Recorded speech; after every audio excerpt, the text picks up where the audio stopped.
Welcome to Trading Photos. Today our very special guest is Miss Yvette Rennie. How are you, Miss Rennie? I'm fine, thank you.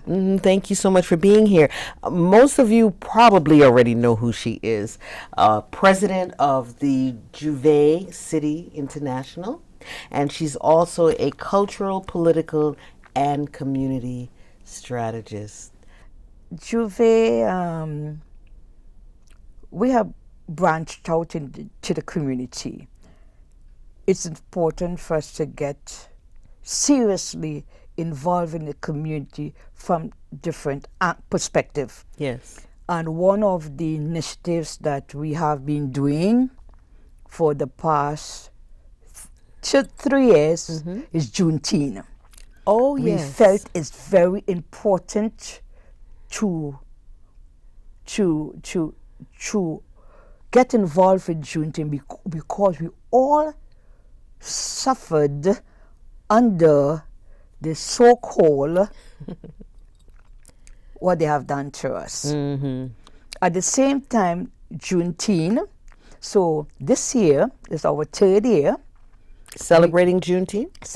Yes, celebrating Juneteenth, and we will be doing it from the Flatbush Avenue African Burial Ground, Oh, nice. which is on Church Avenue and Bedford. Is that a new location? If that is where Erasmus High School and they Yes. were. However, when the building was torn down and start to dig, the found remains of our ancestors On Flatbush and on Bedford? Flatbush and Bedford. On the Erasmus Hall Yes, campus? all there. To find out that the Dutch had owned that whole area. The Dutch had owned Flatbush area into East New York. So all there were coming down into Prospect Park. There's still a house there, which is the historical house. All there were all there were people who were captured, who live in there. All there were plantation. One family owned that plantation, and they were Dutch. So they gave it back to the government. So when they were digging, they found remains. So a group of people put a stop to it, and right now they are going back and forth with the city to do more research, more digging, because on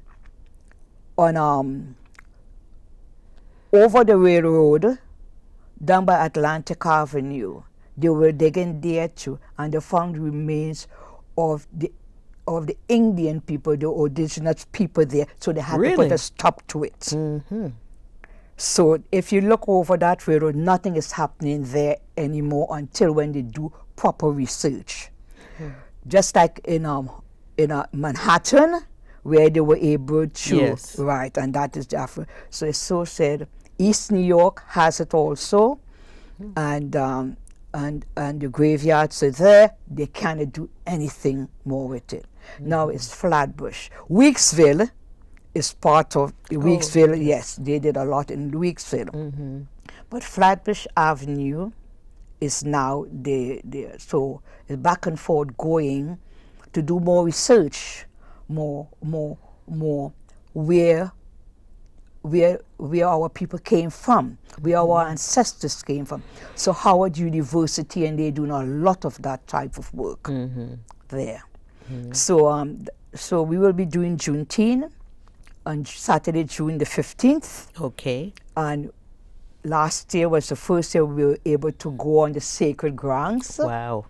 So it was truly a blessing knowing and walking on those grounds. It was a different feeling. And we had libations, all the different leaders inside the Baba world, the different type of work come and they did, and we blessed the route Yes. and everything. And then after that, we had, we walked on a procession from